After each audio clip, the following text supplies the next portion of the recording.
Hi guys. I know I'm a couple minutes late, but I wanted to make sure that I got my coffee because I'll talk much better when I have that. So I'm here now, and today we're going to talk about PMS. I've been getting a couple questions about hormonal imbalance. I've had a few clients recently with PCOS, endometriosis, and excuse me.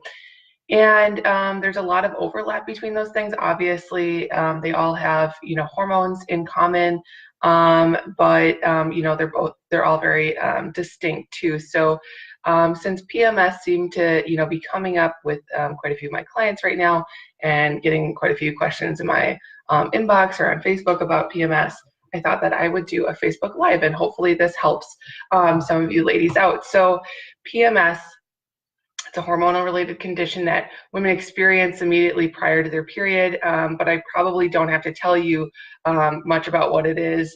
I did Google it to see, what the Dr. Google thought of PMS, and I think it was the Mayo Clinic that said that it would be like mood swings, breast tenderness, food cravings, fatigue, irritability, depression, but I feel that a lot of symptoms that me and other women have or do experience aren't even listed there.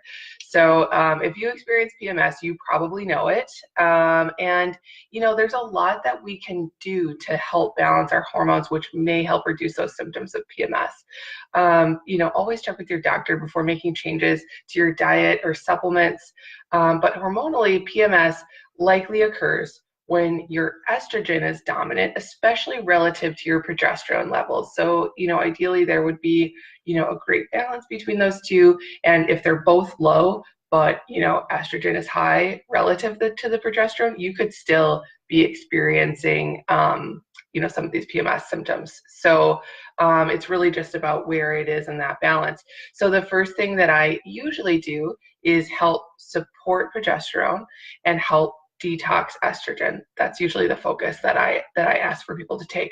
So progesterone can be impacted by stress, which is honestly the number one likely source of low progesterone that I see. Just chronic stress, go, run, run, run. It's called the progesterone steal. So it's a phenomenon that many women are experiencing. So stress impacts progesterone. So can toxins or pollutants and an inflammatory diet, just to name a couple top offenders there. So things that may help to boost progesterone include making sure that you're eating lots of healthy fats. A lot of women are surprised to learn that you need fat in your diet in order to have healthy hormones. So for me, what I like to do is try to add 2 to 3 tablespoons of healthy fats with each meal. So that could be, even grass-fed beef. There's lots of healthy fats in there, or cold water fatty fish, or cooking your food in heat-stable fats like tallow or lard, coconut oil, olive oil, nuts, avocados. So those are all great examples of healthy fats that you should be including in every single meal if you want to have healthy, happy hormones. Green tea can also be very helpful, as well as vitamin C, and then a couple of botanicals, rhodiola and Vitex or chaseberry. And that's one that I know a lot of clients of mine are familiar with. So reducing estrogen is the other side of that coin. And in order to just promote healthy estrogen levels, I like to increase fiber and possibly add a probiotic. If you're experiencing constipation, check out my Facebook Live. I did a couple weeks ago about that topic, and also the one about SIBO. You may find some helpful info in there, because as I pointed out in that constipation live, constipation is the enemy of detoxification. And in order to have healthy hormone balances, you need to have healthy detox function. And fiber and probiotics are going to be part of that, because your liver does all the hard work and it carries it and gets it ready to be removed from your body through your colon. And if you're constipated, everything's going to get reabsorbed and have to, continuously put that burden on your liver and make it less and less effective over time. So that's really important. Check out those Facebook Lives if you're experiencing anything like that. Examples. Oh, I also like to include cruciferous veggies because they have special detoxing compounds in it that's especially effective against estrogen. So, for example, broccoli sprouts, cabbage, sauerkraut, kale, cauliflower, those kind of things. A little note, if you have thyroid issues, there's a special balance that you need to strike with your consumption of cruciferous veggies because they can reduce active thyroid hormone and potentially lead to goiter. So, work with me, on something like that, trying to figure out what the right balance is for you so that you don't push yourself into hypothyroid. B vitamins are also really important for liver detoxification of hormones. And, I know it's gross, but like my favorite B vitamin food is actually liver. So, there's lots of other foods out there too, but if you're not eating liver, you should try it. Try some pate. You might like it. So for diet, I like a diet that includes lots of those cruciferous veggies that we talked about. It should have plenty of those healthy fats. It should avoid inflammatory foods, which I would define as refined carbs and sugar, artificial ingredients, and industrialized seed oils like corn or soybean oil. A healthy diet for hormones would keep blood sugar balanced because having imbalanced blood sugar can make inflammation worse and hormonal imbalances worse.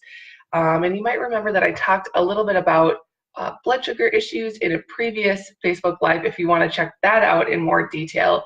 Remember, insulin is a hormone, and imbalances in our blood sugar really drive inflammation up. So if you want to reduce the pain and inflammation of PMS, certainly there's the hormone side of it, but then there's also the anti-inflammatory side of it. So just making sure that you're eating a blood sugar stabilizing diet.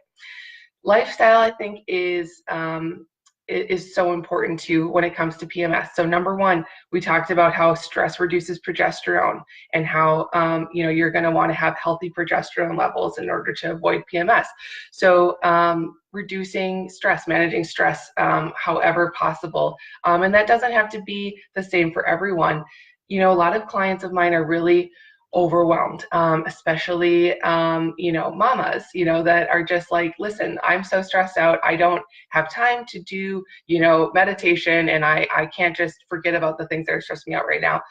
Even if it's something as small as making a commitment to a once a month coffee date, with a girlfriend or by yourself. I mean, how great would alone time be, right? Bring your book and get a babysitter and go to the coffee shop and spend an hour there just for you.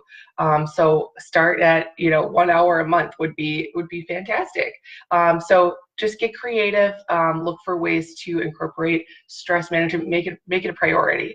Also prioritizing sleep and self-care, especially around your period. Indulge in some self-care when you feel like you need that extra TLC. I give you the permission. Tell whoever's skeptical that the nutritionist said to do it, that you have to do it.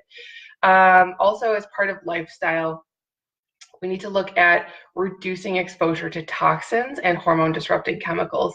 So the first place to look is the stuff that's coming in contact with your skin, because everything that you put on your skin gets absorbed into your bloodstream. And I've heard as little as 20 seconds, so super fast. So what I mean is your beauty products, your deodorant and your makeup, and your shampoo, your tampons. I like to use organic cotton tampons, clothing detergents, or fabric softeners, dryer sheets, all those kind of things.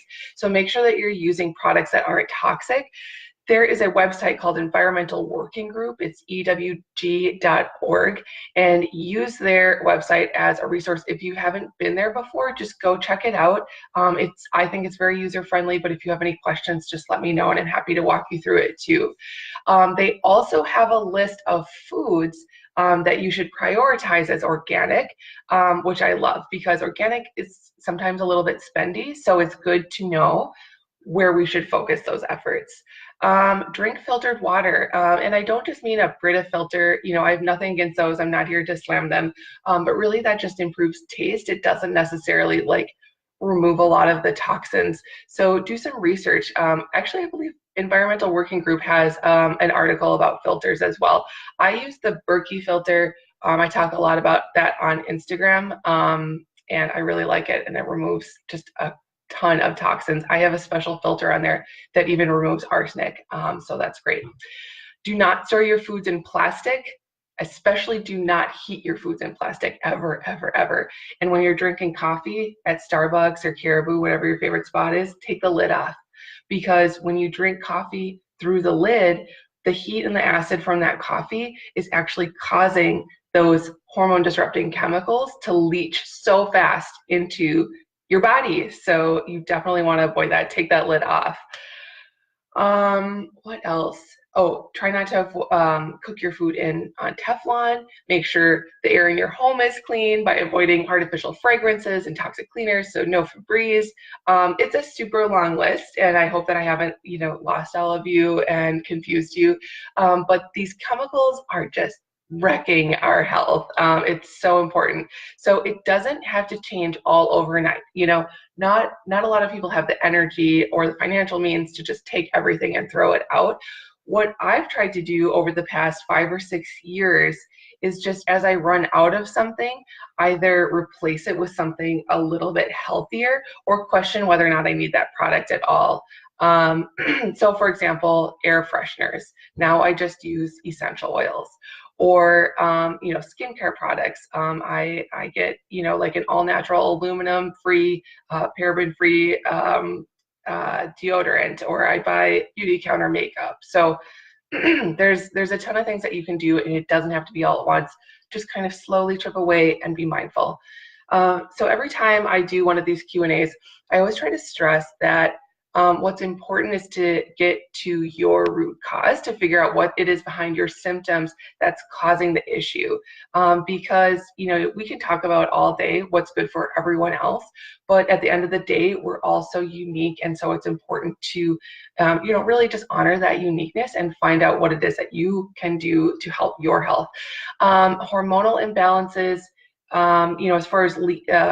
as far as root causes go, can be related to leaky gut. So you might want to look for sources of inflammation, toxin, stress, circadian rhythm disruption, and so on. So, there can be a lot of potential root causes there. So I'm going to wrap things up today with just a few product picks. So one for balancing progesterone and estrogen that I really like right now is called FemGuard and Balance, and I'll make sure to link to that in the comments when I jump off of the live. It's by Designs for Health. You can pick it up on Amazon. That's where I get it. And that has a bunch of the stuff that we've already, kind of talked about, the things that are going to help to detox the estrogen, the things that are going to help to boost the progesterone. So give that a look. I like magnesium glycinate. And sometimes I've had success myself ramping that up, from, let's say that you're taking 300 milligrams every night. The week before my period, I'll ramp it up to 600 milligrams, just for that week to just really help out. And I feel like that helps reduce cramps quite a bit.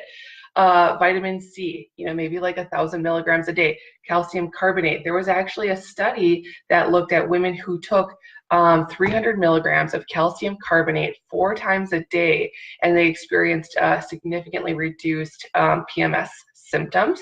So that's an idea. The herb ginkgo, that can be another one to try. There's been some studies around that helping, especially with like mood swings and breast tenderness. I think that was the things that came up for ginkgo.